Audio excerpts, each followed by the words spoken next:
जय जगन्नाथ मु ज्योतिर्विद डॉक्टर भवानी शंकर महापात्र आपण मानकु राशिफल कार्यक्रम को स्वागत जनाऊँगी। दर्शक बंधु आसंतु जानिबा आजिर दिन संपर्क में आजिर तिथि एवं नक्षत्र संपर्क में। आज हूँ 31 डिसेम्बर मासर 31 तारिख बुधवार 2025 मसीहा ओडिया रे पौष मास शुक्ल पक्ष सौर मानरे धनु 16 दिन। दर्शक बंधु आज हूँ वैष्णव सम्मत एकादशी। आसंतु जानिबा आजिर तिथि नक्षत्र संपर्क में। आज द्वादशी तिथि सूर्योदय पर ठारू मध्यरात्र 1 घंटा 42 मिनिट पर्यंत भोग हेबो। मध्यरात्र 1 घंटा 42 मिनिट पर ठारू आज त्रयोदशी तिथि आरंभ हेबे। आज दिनर नक्षत्र कृतिका नक्षत्र। आज मेष राशि रे चंद्रमा सूर्योदय पर ठारू सकाळ 9 घंटा 47 मिनिट पर्यंत मेष राशि रे, सकाळ 9 घंटा 47 मिनिट पर चंद्रमा वृष राशि गति करिवे। दर्शक बंधु आसंतु जानिबा आज घातबार एवं घातचंद्र संपर्क में। आज कर्कट राशि व्यक्ति विशेषकर घातबार जो मानकर कर्कट राशि से आज घातबार जोग रहुछि एवं दिबा 9 घंटा 47 मिनिट पर बिच्छा राशि व्यक्ति विशेषकर घातचंद्र। तेणु आज दिन में कर्कट एवं बिच्छा उभय राशि व्यक्ति विशेष सतर्कता अवलंबन करने आवश्यक। स्वास्थ्यगत समस्या, थ्रोट इन्फेक्शन बा गलाजनित समस्या, पेटजनित समस्या, आपणकर थंडा दोष, भाइराल फीवर भली समस्या एवं शारीरिक आघात देखा दे पारे। जगी रखी चलंतु। आसंतु जानिबा आज दिन निषिद्ध खाद्य संपर्क में। केउ खाद्य को आपण माने ग्रहण करिवे नाही। आज दिन में आपण माने पुतिका अर्थात पोई शाग को खाद्य हिसाब रे ग्रहण करंतु नाही। दिनटे पोई शाग खांतु नाही।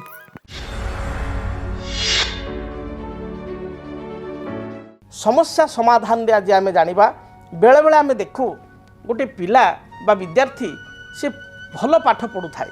प्रायतः standard 5th 6th 7th 8th पर्यंत तार पाठ बहुत भल थाए।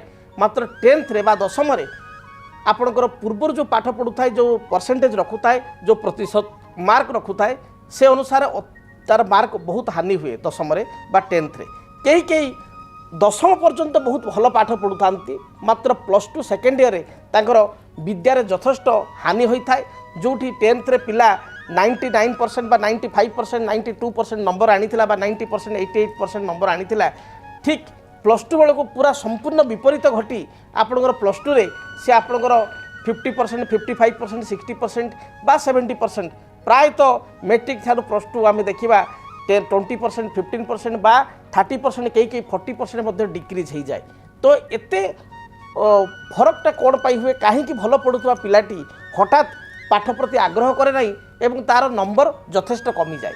कई कई देखिए ठीक माने अति आश्चर्य लगे आप 5th 6th 7th 8th पर्यंत स्टैंडर्ड बहुत भल, 10th बहुत भल, +2 मध्य बहुत भल, किंतु हायर स्टडी रे जो लाइन रे जीवा को चाहती से जाई पारंती नाही। हठात तांकर विपरीत बा इच्छा विरुद्ध अन्य एक लाइन को जाती एवं से प्रदर्शन भल हुए ना बा निज इच्छा करी मध्य जो लाइन के गले से लाइन में मध्य तांकर यथेष्ट खराब हुए। ये स्थिति कहीं हुए उच्च विद्यारे कौन पाई बाधा होता है बा मध्यम विद्यारे कौन पाई बाधा होता है। जन्म जातक आमर जो जन्म कुंडली रे लग्नर चतुर्थ भाव हूँ विद्यार भाव, लग्नर पंचम भाव हूँ विद्यार भाव। आपण कहे लग्नर चतुर्थ कहले विद्यार भाव ठीक अच्छी, पंचम भाव पुणी कहले देखु विद्या भाव को आम जातक दुईटी भाव विचार करवा। चतुर्थ भाव जो विद्या विचार करवा से आपणकर विद्या आपणकर जोटाक उपयोगी अर्थात आपणकर साधना उपयोगी विद्या ये हूँ आपणकर जो आप विद्यार जो सोपान रही गोटे प्राइमरी एजुकेशन रही मध्यम एजुकेशन रही से एजुकेशन आम देखा 10th पर्यंत गोटे प्राइमरी एजुकेशन बा मध्यम एजुकेशन रही 10th पर्यंत।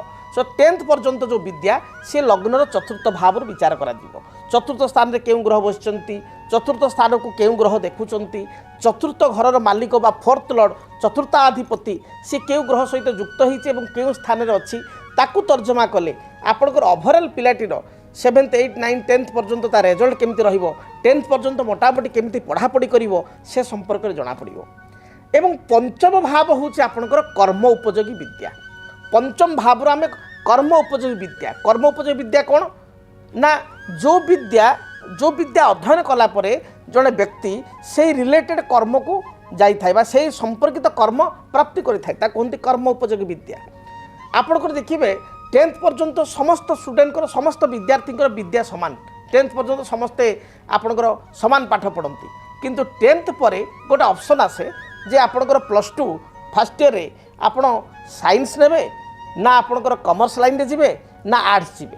जोटी बाछिबार कथा आसला कर्म अनुसार आमको बाछा पड़ा पिला बाछा पड़ा कौन ना जदि जड़े इंजीनियरिंग करेंगे जदि जड़े मेडिकल फील्ड जी डेफिनेटली सी तो साइंस ही ने आर्ट्स पिला तो आपंकर जापरेनि आप इंजीनियरिंग लाइन में बा चिकित्सा विज्ञान मेडिकल लाइन में जापरेनि तेना साइंस को बाछा पड़ो जदि आपंकर धरतु आप चार्टार्ड अकाउंटेंट कॉस्ट अकाउंटेंट ए विभाग में जावाई चाहिए ताले बाध्य होई आपको कमर्स नवाक पड़ो कहीं आप कमर्स बा वाणिज्यिक विद्या आपको करिया पड़ो तेणु ये जो ऑप्शन रहा आपंकर 10th पर जो ऑप्शन रहा से ऑप्शन पाई ताको कहगला कर्म उपयोगी विद्या तेणु कर्म को चाहिए लाइन को चूज करी से अनुसार विद्या को आपण ने बाछिबे साइंस कमर्स आर्ट्स को बाछिबे तेणु ये जो विद्या ये आप 5th हाउस आसो तापर आप जो हायर स्टडी जो करेंगे आपंकर धरन जो मैनेजमेंट बा MBA कला जड़े कॉस्ट अकाउंटिंग कला जड़े चिकित्सा विज्ञान गला जड़े IT बा सॉफ्टवेयर गला जड़े धरतु प्लेन ग्रेजुएशन करी CT बा BD कला तो एपरी स्थिति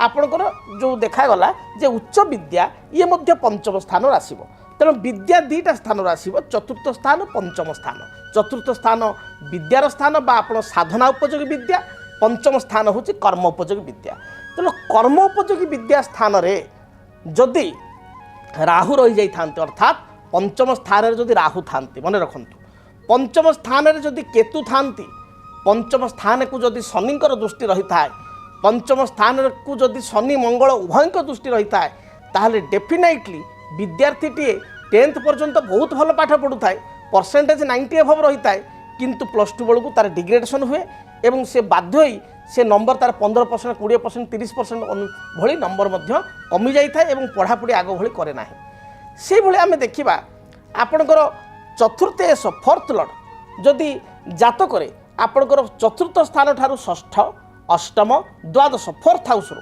आप लग्नर षष्ठ अष्टम द्वादश नुह लग्नर 8 आपनकर 6 8 12 नुह चतुर्थ स्थान ठारू ओन हाउस रो जदि षष्ठ अष्टम बा द्वादश होइतांती किंबा लग्नर मध्य षष्ठ अष्टम द्वादश होइतांती चतुर्थ अधिपति ए परिस्थिति रे कोन हुए ना पिला स्टार्टिंग रे अर्थात आपनकर पंचम पर्यंत भल पढ़ला कि सप्तम अष्टम नवम दशम आद भल पढ़े ना किंतु सौभाग्यवशत जदि पंचम स्थान को बृहस्पति देखुची उच्च विद्या स्थान को हायर स्टडी को ताले से +2 पर पूरा बदली जाए +2 ठारू पढ़ापढ़ी का फोकस करे एवं भल नंबर रखे एवं जो विभाग रे आशा करे जो लाइन रे जीवाई चिंता करे से लाइन रे पाठ पढ़े और आगू मध्य भल कर्म प्राप्ति करि थाए तेणु शास्त्र कहे कर्म सा कर्म निर्बंधयेत कर्म ये एक कर्म हवा दरकार जो कर्म आपन को बंधन शून्य हम अर्थात जो कर्म आपन को शांति प्रदान करिवो मुक्ति प्रदान करिवो आपन निज इच्छा अनुसार काम करि परिबे आपन को स्कोप मिलिवो तेणु जदि जातक रे पंचमेश 5th लॉर्ड एवं कर्मेश कर्माधिपति 10th लॉर्ड जदि एकत्र 5th रे 10th रे लग्न रे अर्थात 1st हाउस रे 4th हाउस रे बा आपन को 9th हाउस रे थांती गुरु बा बृहस्पति को दृष्टि थाए से व्यक्ति विशेषकर आपनकर स्टडी लाइफ जो लाइन रे उच्च विद्या हायर स्टडी लाइफ एवं हायर स्टडी जो क्षेत्र कर जो डिपार्टमेंट कर डिपार्टमेंट काम पाई था बेले बेले देखा जाए आपणकर इच्छा जे आपण पढ़ापढ़ी कले कौन ना IT बा सॉफ्टवेयर पढ़ापढ़ी कले बा मेकानिकल पढ़ापढ़ी कले किंतु चाकरी कला बेलू आप बैंकिंग लाइन में कले ता माने आपण को भविष्य भाग्य को देखी ना आप लाइन में जी आपण को जातक फाइनान्स बैंकिंग मैनेजमेंट ये जोग अच्छी कारण जातक मंगल बृहस्पति एकाठी अच्छा बृहस्पति मंगल दृष्टि अच्छी आप बृहस्पति ठार मंगल नवम आपणकर आपणकर मंगल ठार बृहस्पति पंचम अच्छा ये जो स्थिति गुड़िक अच्छी किछिटा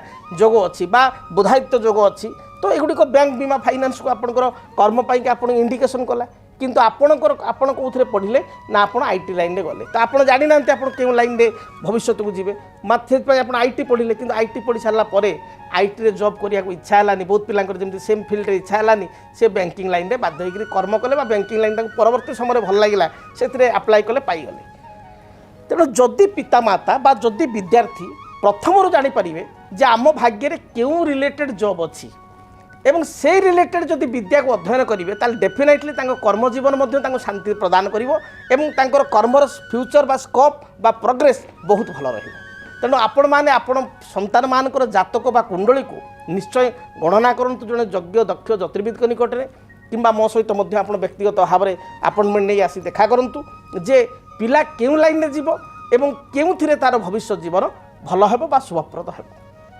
ଦର୍ଶକ ବନ୍ଧୁ ଜାଣିଲେ ବିଦ୍ୟାର୍ଥୀମାନଙ୍କର ଜାତକରେ କ'ଣ ପାଇଁ ଅଚାନକ ବିଦ୍ୟାରେ ବାଧା ସୃଷ୍ଟି ହୋଇଥାଏ, କ'ଣ ପାଇଁ ଭଲ ପଢ଼ୁଥିବା ପିଲାଟି ପାଠ ଭଲ ପଢ଼ିପାରେ ନାହିଁ। ଏବେ ଆସନ୍ତୁ ଜାଣିବା ଆପଣମାନେ ଅନାଇ ବସିଥିବା ଆପଣମାନଙ୍କର ଆଜି ଦିନ ରାଶିଫଳ ସମ୍ପର୍କରେ। ମେଷ ଠାରୁ ମୀନ ପର୍ଯ୍ୟନ୍ତ ଦ୍ୱାଦଶ ରାଶିର ରାଶିଫଳ ଆଜି ଦିନଟି ଆପଣମାନଙ୍କର କିପରି ବିତିବ ସେ ସମ୍ପର୍କରେ। ସର୍ବପ୍ରଥମେ ମେଷ ରାଶି। ମେଷ ରାଶିର ବ୍ୟକ୍ତିବିଶେଷଙ୍କ ପାଇଁ ଆଜି କର୍ମକ୍ଷେତ୍ରରେ ସ୍ଥିତି ମଜବୁତ ରହିବ। ଉଚ୍ଚ ପଦାଧିକାରୀ ଆପଣଙ୍କୁ ପ୍ରଶଂସା କରିବେ। ସାନ ଭାଇଙ୍କ ଠାରୁ କିଛି ସାହାଯ୍ୟ ସହଯୋଗ ପ୍ରାପ୍ତି କରିବେ। ପୂର୍ବରୁ କୌଣସି ଜମିବାଡ଼ି ବା ଜାଗାବାଡ଼ିକୁ ନେଇ ସମସ୍ୟା ଥିଲେ, ବିବାଦ ଥିଲେ, ତାହା ଦୂରୀଭୂତ ହେବ। ମହିଳାମାନଙ୍କ ପାଇଁ ଦିନଟି ଅତି ଶୁଭପ୍ରଦ ରହିଛି। ବିଶେଷ କରି ବିଦ୍ୟାର୍ଥୀମାନେ ଯଦି କିଛି ନୂତନ ଆପଣଙ୍କର ଇଣ୍ଟରଭ୍ୟୁ ପାଇଁ ଚାହୁଁଛନ୍ତି ବା ଉଚ୍ଚ ବିଦ୍ୟା ହାୟର ଷ୍ଟଡି ପାଇଁ କିଛି ଚିନ୍ତା କରୁଛନ୍ତି, ତାହେଲେ ଆଜି ଦିନ ଡେଫିନେଟଲି ଶୁଭଫଳ ପ୍ରାପ୍ତି କରିବେ। ଆପଣଙ୍କ ପାଇଁ ଆଜି ଦିନର ଶୁଭରଙ୍ଗ ଲାଲ, ହଳଦୀ ଏବଂ ଗୋଲାପୀ ଏହି ରଙ୍ଗର ବସ୍ତ୍ର ବ୍ୟବହାର କରନ୍ତୁ।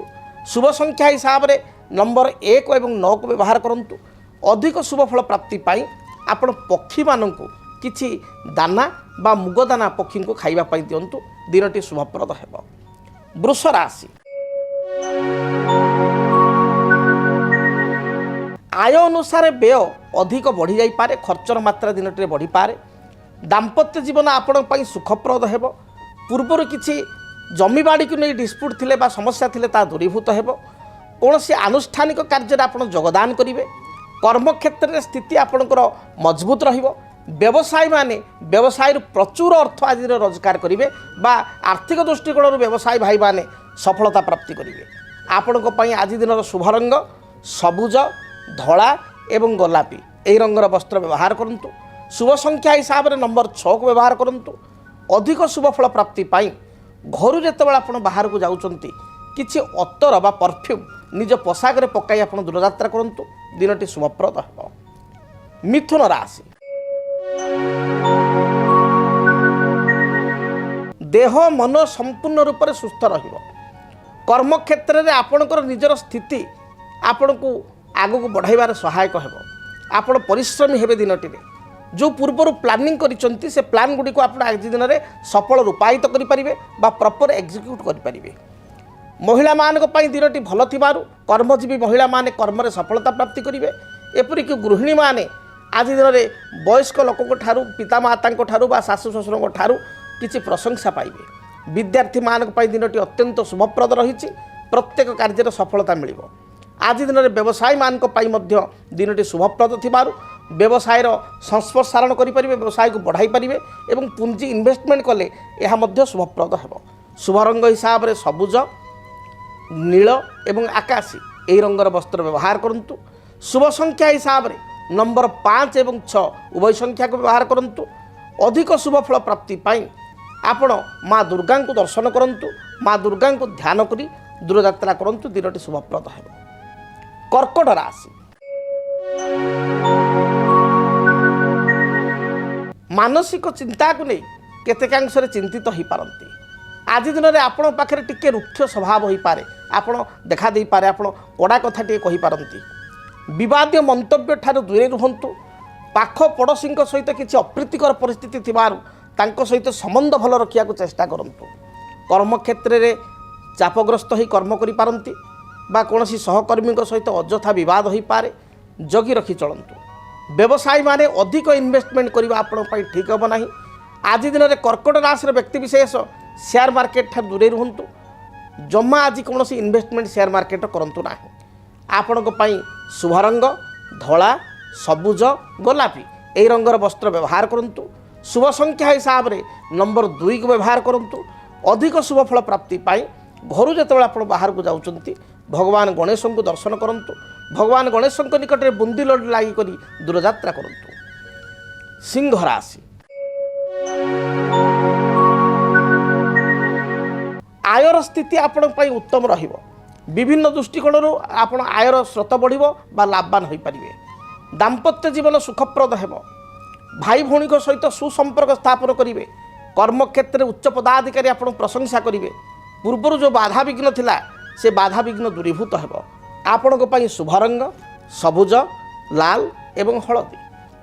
ଆପଣଙ୍କ ପାଇଁ ଶୁଭ ସଂଖ୍ୟା ନମ୍ବର 1 କୁ ବ୍ୟବହାର କରନ୍ତୁ ଏବଂ ଅଧିକ ଶୁଭ ଫଳ ପ୍ରାପ୍ତି ପାଇଁ ଘରୁ ଯେତେବେଳେ ଆପଣ ବାହାରକୁ ଯାଉଛନ୍ତି ତମ୍ବା ଢାଳରେ ଆପଣ ଜଳ ଏବଂ ଗୋଟିଏ ରକ୍ତବର୍ଣ୍ଣର ପୁଷ୍ପ ଅର୍ଥାତ୍ ମନ୍ଦାର ଫୁଲ ଥୋଇ ସୂର୍ଯ୍ୟଙ୍କୁ ଜଳାର୍ଘ୍ୟ ପ୍ରଦାନ କରନ୍ତୁ। ମନ୍ଦାର ଫୁଲଟି ମଧ୍ୟ ଅର୍ପଣ କରନ୍ତୁ। ଦିନଟି ଶୁଭପ୍ରଦ ହେବ। କନ୍ୟା ରାଶି, ଦେହ ମନ ସମ୍ପୂର୍ଣ୍ଣ ରୂପରେ ସୁସ୍ଥ ରହିବ। ପୂର୍ବରୁ ଯେଉଁ ଯୋଜନା ଗୁଡ଼ିକ ଥିଲା ସେ ଯୋଜନା ଗୁଡ଼ିକୁ ବାସ୍ତବ ରୂପରେଖ ଦେଇପାରିବେ। କର୍ମକ୍ଷେତ୍ରରେ ସାଧାରଣ କଥାକୁ ନେଇ ଟିକେ ଚିନ୍ତିତ ହୋଇପାରନ୍ତି। ପାରିବାରିକ ଜୀବନ ଆପଣଙ୍କ ପାଇଁ ସୁଖପ୍ରଦ ହେବ। ବ୍ୟବସାୟୀମାନେ ବ୍ୟବସାୟରେ ଅର୍ଥ ଉପାର୍ଜନ କରିବେ। ଗୃହିଣୀମାନଙ୍କ ପାଇଁ ବିଦ୍ୟାର୍ଥୀମାନଙ୍କ ପାଇଁ ଦିନଟି ଶୁଭପ୍ରଦ ରହିଛି। ଆପଣଙ୍କ ପାଇଁ ଶୁଭ ରଙ୍ଗ ସବୁଜ, ନୀଳ, ଆକାଶୀ। ଶୁଭ ସଂଖ୍ୟା ନମ୍ବର 5 ଏବଂ 6 ଉଭୟ ସଂଖ୍ୟାକୁ ବ୍ୟବହାର କରନ୍ତୁ। ଅଧିକ ଶୁଭଫଳ ପ୍ରାପ୍ତି ପାଇଁ ଆପଣ ଘରୁ ଯେତେବେଳେ ଦୂରଯାତ୍ରା କରୁଛନ୍ତି ସେତେବେଳେ ଗୋଟିଏ ସବୁଜ ରଙ୍ଗର ରୁମାଲ ନିଜ ପାଖରେ ରଖନ୍ତୁ ବା ମୟୂର ଚନ୍ଦ୍ରିକାଟିଏ ପାଖରେ ପର୍ସରେ ବା ପକେଟରେ ରଖି ଦୂରଯାତ୍ରା କରନ୍ତୁ। ଶୁଭଫଳ ପ୍ରାପ୍ତି କରିବେ। ଯଦି ଆପଣଙ୍କ ଜୀବନରେ ବ୍ୟକ୍ତିଗତ ପାରିବାରିକ ସମସ୍ୟା, କର୍ମକ୍ଷେତ୍ର ନିଯୁକ୍ତି, ବୈବାହିକ ସମସ୍ୟା, ବାସ୍ତୁଦୋଷ ଏବଂ ମାଲି ମକଦ୍ଦମା ଆଦି ସମସ୍ୟା ଥାଏ ତାହେଲେ ସମସ୍ୟାର ସମାଧାନ ଓ ପରାମର୍ଶ ପାଇଁ ଆମକୁ ଯୋଗାଯୋଗ କରନ୍ତୁ। ଜ୍ୟୋତିର୍ବିଦ doctor Bhabani Shankar Mahapatra, Budheswari colony, plot number 26, Bhubaneswar. Phone number 9776833302 9439444924। ଆମର ୱେବସାଇଟ୍ www.srijagannathastro.com। ଆସନ୍ତୁ ଜାଣିବା ତୁଳା ରାଶିର ବ୍ୟକ୍ତିଙ୍କ ପାଇଁ ଦିନଟି କିପରି ବିତିବ। ତୁଳା ରାଶି, ତୁଳା ରାଶିର ବ୍ୟକ୍ତିବିଶେଷ କର୍ମକ୍ଷେତ୍ରକୁ ନେଇ ଦୂରଯାତ୍ରା କରିବେ। ପାରିବାରିକ ଜୀବନ ସୁଖପ୍ରଦ ହେବ। ଟ୍ରାନ୍ସପୋର୍ଟ, ଏକ୍ସପୋର୍ଟ, ଟେକ୍ସଟାଇଲ୍ସ ଇଣ୍ଡଷ୍ଟ୍ରି ଏ କ୍ଷେତ୍ରରେ ଯେଉଁମାନେ କାର୍ଯ୍ୟ କରୁଛନ୍ତି ବା ବ୍ୟବସାୟ କରୁଛନ୍ତି ସେମାନେ ସୁନିଶ୍ଚିତ ଭାବରେ ଶୁଭଫଳ ପ୍ରାପ୍ତି କରିବେ। ସାହିତ୍ୟିକ, ସଙ୍ଗୀତିକ ଲେଖକଙ୍କ ପାଇଁ ଦିନଟି ଶୁଭପ୍ରଦ ରହିଛି। ଆଜି ଦିନରେ କୌଣସି ଅନୁଷ୍ଠାନ ଦ୍ୱାରା ଆପଣ ସମ୍ବର୍ଦ୍ଧିତ ହୋଇପାରନ୍ତି, ସମ୍ବର୍ଦ୍ଧନା ଲାଭ କରିପାରନ୍ତି। କୌଣସି ବିବାହ, ବ୍ରତ, ମାଙ୍ଗଳିକ କାର୍ଯ୍ୟରେ ଯୋଗଦାନ କରିବେ। ଦାମ୍ପତ୍ୟ ଜୀବନରେ କିଛି ଅଶାନ୍ତି ଥିଲେ ତାହା ଦୂରୀଭୂତ ହେବ। ଭ୍ରମଣ ଯୋଗ ଥିବାରୁ ଦୂର ସ୍ଥାନକୁ ଭ୍ରମଣ କିମ୍ବା ବନ୍ଧୁ ଦର୍ଶନର ଯୋଗ ରହିଛି। ଶୁଭ ରଙ୍ଗ ଧଳା, ସବୁଜ, ନୀଳ ଏହି ରଙ୍ଗର ବସ୍ତ୍ର ବ୍ୟବହାର କରନ୍ତୁ। ଶୁଭ ସଂଖ୍ୟା ହିସାବରେ କେବଳ ନମ୍ବର 6କୁ ବ୍ୟବହାର କରନ୍ତୁ। ଅଧିକ ଶୁଭଫଳ ପ୍ରାପ୍ତି ପାଇଁ ଘରୁ ଆପଣ ବାହାରିବା ସମୟରେ ଲକ୍ଷ୍ମୀ ନାରାୟଣଙ୍କୁ ଦର୍ଶନ କରନ୍ତୁ। ଭଗବାନ ନାରାୟଣଙ୍କ ନିକଟରେ ବା ବିଷ୍ଣୁଙ୍କ ନିକଟରେ କିଛି ତୁଳସୀ ପତ୍ର ଏବଂ ସୁବାସିତ ଧଳା ଫୁଲ ଅର୍ପଣ କରନ୍ତୁ। ଦେଖିବେ ଦିନଟି ଶୁଭପ୍ରଦ ହେବ। ବିଚ୍ଛା ରାଶି, ମାନସିକ ଚିନ୍ତା ଯାହା ପୂର୍ବରୁ ଥିଲା ତାହା ଦୂରୀଭୂତ ହେବ। ମାତ୍ର ସ୍ୱାସ୍ଥ୍ୟଗତ ସମସ୍ୟାକୁ ନେଇ ଟିକେ ଚିନ୍ତିତ ରହିବେ। ଶରୀରରେ ଏସିଡ଼ିଟି ବା ଗ୍ୟାଷ୍ଟ୍ରିକ୍, କୋଷ୍ଠକାଠିନ୍ୟ, ପେଟଜନିତ ସମସ୍ୟା, ମୁଣ୍ଡ ବିନ୍ଧିବା, ଭାଇରାଲ ଜ୍ୱର ବା ଫିବର ଦେଖାଦେଇପାରେ। ମାଙ୍କର ସ୍ୱାସ୍ଥ୍ୟକୁ ନେଇ ମଧ୍ୟ ଚିନ୍ତିତ ହେବେ। ଦାମ୍ପତ୍ୟ ଜୀବନରେ ଛୋଟ ଛୋଟ କଥାକୁ ନେଇ କଳହ ଦେଖାଦେବ। ପିଲାଙ୍କର ଚିନ୍ତାକୁ ନେଇ ବା ସନ୍ତାନମାନଙ୍କର ଚିନ୍ତାକୁ ନେଇ ଆଜି ଚିନ୍ତିତ ହେବେ। ଆପଣଙ୍କ ପାଇଁ ଦିନ ଭଲ ଯାଉନଥିବାରୁ ଜଗି ରଖି ଚଳନ୍ତୁ। ଅଧିକ ଆପଣ ଶୁଭଫଳ ପ୍ରାପ୍ତି ପାଇଁ ସବୁଜ, ଖଇର ଏବଂ ଆପଣଙ୍କର ଗୋଲାପୀ ଏହି ରଙ୍ଗର ବସ୍ତ୍ର ବ୍ୟବହାର କରନ୍ତୁ। ଶୁଭ ସଂଖ୍ୟା ହିସାବରେ ନମ୍ବର 9କୁ ବ୍ୟବହାର କରନ୍ତୁ। ଅଧିକ ଶୁଭଫଳ ପ୍ରାପ୍ତି ପାଇଁ ଘରୁ ଯେତେବେଳେ ଆପଣ ବାହାରକୁ ଯାଉଛନ୍ତି ହନୁମାନଙ୍କୁ ଦର୍ଶନ କରନ୍ତୁ। ଯଦି ସମ୍ଭବ ହୁଏ ତେବେ ହନୁମାନ ଚାଳିଶା ପାଠ କରି ଯାତ୍ରା କରନ୍ତୁ। ଧନୁ ରାଶି,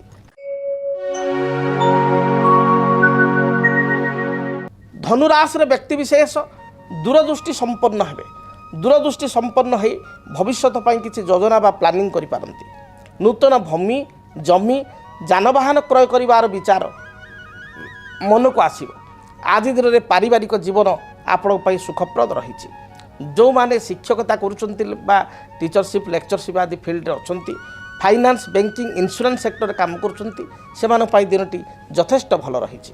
ମହିଳାମାନଙ୍କ ପାଇଁ ଦିନଟି ଶୁଭପ୍ରଦ ଥିବାରୁ ପ୍ରତ୍ୟେକ କାର୍ଯ୍ୟରେ ଜୟଯୁକ୍ତ ହେବେ। ଶୁଭ ରଙ୍ଗ ହିସାବରେ ହଳଦୀ, ସବୁଜ ଏବଂ ଗୋଲାପୀ ରଙ୍ଗକୁ ବ୍ୟବହାର କରନ୍ତୁ। ଅଧିକ ଶୁଭଫଳ ପ୍ରାପ୍ତି ପାଇଁ ଆପଣ ଦେବାଧିଦେବ ମହାଦେବଙ୍କୁ ଦର୍ଶନ କରି ଦୂରଯାତ୍ରା କରନ୍ତୁ। ଦିନଟି ଶୁଭପ୍ରଦ ହେବ। ଆସନ୍ତୁ ଜାଣିବା ମକର ରାଶିର ବ୍ୟକ୍ତିଙ୍କ ପାଇଁ ଆଜି ଦିନଟି କିପରି ବିତିବ। ମକର ରାଶି, ମକର ରାଶିର ବ୍ୟକ୍ତିବିଶେଷ କର୍ମକ୍ଷେତ୍ରକୁ ନେଇ ସାମାନ୍ୟ ଭାବରେ ଚିନ୍ତିତ ହୋଇପାରନ୍ତି। ପାରିବାରିକ ଜୀବନ ଆପଣଙ୍କ ପାଇଁ ସୁଖପ୍ରଦ ରହିବ। ନିଜ ଅନ୍ତରର କଥା ବା ଗୁପ୍ତ କଥାକୁ ଅନ୍ୟ ଆଗରେ ହଠାତ୍ ପ୍ରକାଶ କରନ୍ତୁ ନାହିଁ। ଆଜି ଦିନରେ ଆପଣ ଉଚ୍ଚ ଆଶା କରି ଖର୍ଚ୍ଚାନ୍ତ ହୋଇପାରନ୍ତି। ବିଦ୍ୟାର୍ଥୀମାନଙ୍କ ପାଇଁ ଦିନ ଭଲ ଯାଉଥିବାରୁ ଲେଖାପଢ଼ାରେ ସଫଳତା ପାଇବେ। ଆଜି ଦିନରେ ମହିଳାମାନେ ନିଜ ଗୋଡ଼ରେ ନିଜେ ଛିଡ଼ା ହେବେ ବା ସ୍ୱାବଲମ୍ବନଶୀଳ ହେବେ। ଆଜି ଦିନରେ ଆପଣଙ୍କୁ କିଛି ଦୂର ସ୍ଥାନରୁ ଆପଏଣ୍ଟମେଣ୍ଟ ଲେଟର ମିଳିପାରେ ଜବ୍ ପାଇଁକା ବା ବନ୍ଧୁ ଦର୍ଶନ ହୋଇପାରେ। ବିଦେଶ ଯାତ୍ରା କରିବା ପାଇଁ କିଛି ସୁଯୋଗ ମିଳିପାରେ। ଆପଣଙ୍କ ପାଇଁ ଶୁଭ ରଙ୍ଗ ସବୁଜ, ନୀଳ ଏବଂ ଆକାଶୀ ଏହି ରଙ୍ଗର ବସ୍ତ୍ର ବ୍ୟବହାର କରନ୍ତୁ। ସଂଖ୍ୟା ହିସାବରେ ନମ୍ବର 8କୁ ବ୍ୟବହାର କରନ୍ତୁ। ଆଜି ଦିନରେ ଅଧିକ ସୁଫଳ ପାଇବା ପାଇଁ କାଉଙ୍କୁ କିଛି ରୁଟି ବା ବିସ୍କୁଟ ଖାଇବା ପାଇଁ ଦିଅନ୍ତୁ। କୁମ୍ଭ ରାଶି। ମାନସିକ ଚିନ୍ତା ବା ଚାପ ଯାହା ପୂର୍ବରୁ ଥିଲା ତାହା ଦୂରୀଭୂତ ହେବ। ପାରିବାରିକ ଜୀବନ ସୁଖପ୍ରଦ ହେବ। କର୍ମକ୍ଷେତ୍ରରେ ସମସ୍ତ ପ୍ରକାର ଶୁଭଫଳ ପ୍ରାପ୍ତି କରିବେ। ଦାମ୍ପତ୍ୟ ଜୀବନକୁ ନେଇ ଯାହା ମତ ପାର୍ଥକ୍ୟ ମତାନ୍ତର ଥିଲା ତାହା ଦୂରୀଭୂତ ହେବ। ଅପରାହ୍ନ ସମୟରେ ଦୂରଯାତ୍ରା କରିବା, ବନ୍ଧୁଙ୍କ ଗୃହକୁ ଯାତ୍ରା କରିବା କିମ୍ବା ଆପଣଙ୍କର ଶ୍ୱଶୁରାଳୟ ବା ଶ୍ୱଶୁର ଗୃହକୁ ଯାତ୍ରା କରିବା ବା ଶ୍ୱଶୁର ଘର ସମ୍ପର୍କୀୟ କୌଣସି ବ୍ୟକ୍ତିଙ୍କ ଘରକୁ ଆଗମନ ହେବା ଏଭଳି ସ୍ଥିତି ରହିଅଛି। ଯେଉଁମାନଙ୍କର ପୂର୍ବରୁ ସ୍ୱାସ୍ଥ୍ୟଗତ ସମସ୍ୟା ଥିଲା ତାହା ଦୂରୀଭୂତ ହେବ। ଅଧିକ ଶୁଭଫଳ ପ୍ରାପ୍ତି ପାଇଁ ଦିନଟି ସବୁଜ, ଧଳା, ଗୋଲାପୀ ରଙ୍ଗକୁ ବ୍ୟବହାର କରନ୍ତୁ। ଶୁଭ ସଂଖ୍ୟା ହିସାବରେ ନମ୍ବର 6 ଏବଂ 8 ଉଭୟ ସଂଖ୍ୟାକୁ ବ୍ୟବହାର କରନ୍ତୁ ଏବଂ ଆଜି ଦିନରେ ଦେବାଦେବ ମହାଦେବଙ୍କୁ ଦର୍ଶନ କରନ୍ତୁ। ନିଶ୍ଚୟ ଶୁଭଫଳ ପ୍ରାପ୍ତି କରିବେ। କାଳପୁରୁଷର ଅନ୍ତିମ ରାଶି ମୀନ ରାଶି। ମୀନ ରାଶିର ବ୍ୟକ୍ତିବିଶେଷଙ୍କ ପାଇଁ ଦିନଟି ଅତ୍ୟନ୍ତ ଶୁଭପ୍ରଦ ରହିଛି। ପ୍ରତ୍ୟେକ କାର୍ଯ୍ୟରେ ଆପଣ ବିଜୟୀ ହେବେ। ପାରିବାରିକ ଜୀବନ ଆପଣଙ୍କ ପାଇଁ ସୁଖପ୍ରଦ ହେବ। ମହିଳାମାନଙ୍କ ପାଇଁ ବିଶେଷ କରି ଛାତ୍ରଛାତ୍ରୀଙ୍କ ପାଇଁ ଦିନଟି ଶୁଭ ଥିବାରୁ ଲେଖା ପଢ଼ା ବା ମହିଳାମାନେ ଗୃହ କାର୍ଯ୍ୟରେ ବା କୌଣସି ଅନ୍ୟାନ୍ୟ ସର୍ଭିସ୍ କରୁଥିଲେ ସେଥିରେ ଉଚ୍ଚ ପ୍ରଶଂସା ପାଇପାରିବେ। ଆଜି ଦିନରେ ଆପଣ କିଛି ନୂଆ କାମକୁ ଆରମ୍ଭ କରନ୍ତୁ, ଦେଖିବେ କାର୍ଯ୍ୟ ସୁଚାରୁ ଭାବରେ ସମ୍ପାଦିତ ହେବ। ବିଦେଶ ଯାତ୍ରା ପାଇଁ ଆପଣ ଭିଜା ଆପ୍ଲାଏ କରିପାରନ୍ତି ବା ପାସପୋର୍ଟ ପାଇଁ ଆପ୍ଲାଏ କରିପାରନ୍ତି। ଆପଣଙ୍କ ପାଇଁ ଦିନଟି ଶୁଭପ୍ରଦ ଥିବାରୁ ସେୟାର ମାର୍କେଟରେ କିଛି ଇନଭେଷ୍ଟମେଣ୍ଟ କଲେ ମୀନ ରାଶିର ବ୍ୟକ୍ତିବିଶେଷ ଶୁଭଫଳ ପାଇପାରିବେ। ଆପଣଙ୍କ ପାଇଁ ଶୁଭ ରଙ୍ଗ ଧଳା, ହଳଦୀ ଏବଂ ସବୁଜ ଏହି ରଙ୍ଗର ବସ୍ତ୍ର ବ୍ୟବହାର କରନ୍ତୁ। ଶୁଭ ସଂଖ୍ୟା ହିସାବରେ ନମ୍ବର 3କୁ ବ୍ୟବହାର କରନ୍ତୁ। ଅଧିକ ଶୁଭଫଳ ପାଇବା ପାଇଁ ଯେତେବେଳେ ଆପଣ ଦୂରଯାତ୍ରା କରୁଛନ୍ତି, ଯାତ୍ରା ସମୟରେ ଗୋଟିଏ ହଳଦିଆ ରୁମାଲ ନିଜ ପର୍ସରେ ବା ପକେଟରେ ରଖି ଦୂରଯାତ୍ରା କରନ୍ତୁ। ଦିନଟି ଶୁଭପ୍ରଦ ହେବ। ଯଦି ଆପଣଙ୍କ ଜୀବନରେ ବ୍ୟକ୍ତିଗତ ପାରିବାରିକ ସମସ୍ୟା, କର୍ମକ୍ଷେତ୍ର ନିଯୁକ୍ତି, ବୈବାହିକ ସମସ୍ୟା, ବାସ୍ତୁଦୋଷ ଏବଂ ମାଲି ମକଦ୍ଦମା ଆଦି ସମସ୍ୟା ଥାଏ, ତାହେଲେ ସମସ୍ୟାର ସମାଧାନ ଓ ପରାମର୍ଶ ପାଇଁ ଆମକୁ ଯୋଗାଯୋଗ କରନ୍ତୁ। ଜ୍ୟୋତିର୍ବିଦ doctor Bhabani Shankar Mahapatra, Budheswari colony, plot number 26, Bhubaneswar. Phone number 9776833302 9439444924। ଆମର ୱେବସାଇଟ୍ www.srijagannathastro.com। ଆଜି ତ ସମୟ ଇସାରା ଦେଲାଣି, କାର୍ଯ୍ୟକ୍ରମକୁ ଏଇଠି ରଖିବା ପାଇଁ ପଡ଼ିବ। ମହାପ୍ରଭୁ ଜଗନ୍ନାଥଙ୍କ ଦୟାରୁ ଆପଣମାନଙ୍କର ଦିନଟି ଶୁଭପ୍ରଦ ହେଉ। ଆପଣମାନଙ୍କ ଜୀବନରେ ଥିବା ବାଧାବିଘ୍ନ ଦୂରୀଭୂତ ହେଉ। ମହାପ୍ରଭୁ ଆପଣଙ୍କୁ ଘଣ୍ଟ ଘୋଡ଼େଇ ରଖନ୍ତୁ। ଆଜି ଦିନଟି ଆପଣଙ୍କର ସୁଖମୟ ହେଉ। ରହୁଛି। ଜୟ ଜଗନ୍ନାଥ। କେମିତି କଟିବ 2026 ମସିହାରେ ଆପଣଙ୍କ ଭାଗ୍ୟ? କେଉଁ ରାଶିରେ ରହିବ ସମସ୍ୟା ଆଉ କିଏ ହେବେ ଲାଭବାନ? କେମିତି ରହିବ ମେଷଠାରୁ ମୀନ ରାଶି ପର୍ଯ୍ୟନ୍ତ ଭାଗ୍ୟଫଳ? ଜାଣିବା ପାଇଁ ଦେଖନ୍ତୁ ଆମ କାର୍ଯ୍ୟକ୍ରମ 2026 ଭାଗ୍ୟଫଳ। 2026 ମସିହାର ଆପଣଙ୍କ ରାଶିର ସମ୍ପୂର୍ଣ୍ଣ ଭାଗ୍ୟଫଳ ଜାଣିବା ପାଇଁ ଚ୍ୟାନେଲକୁ ସବସ୍କ୍ରାଇବ୍ କରନ୍ତୁ, ବେଲ୍ ବଟନକୁ ଅନ୍ କରନ୍ତୁ। ଦେଖନ୍ତୁ DTV ଓଡ଼ିଆ। DTV ଓଡ଼ିଆ ଦେଖିବା ପାଇଁ ସବସ୍କ୍ରାଇବ୍ କରନ୍ତୁ ଏବଂ ବେଲ୍ ଆଇକନ୍କୁ ମଧ୍ୟ ଦବାଇ ଦିଅନ୍ତୁ।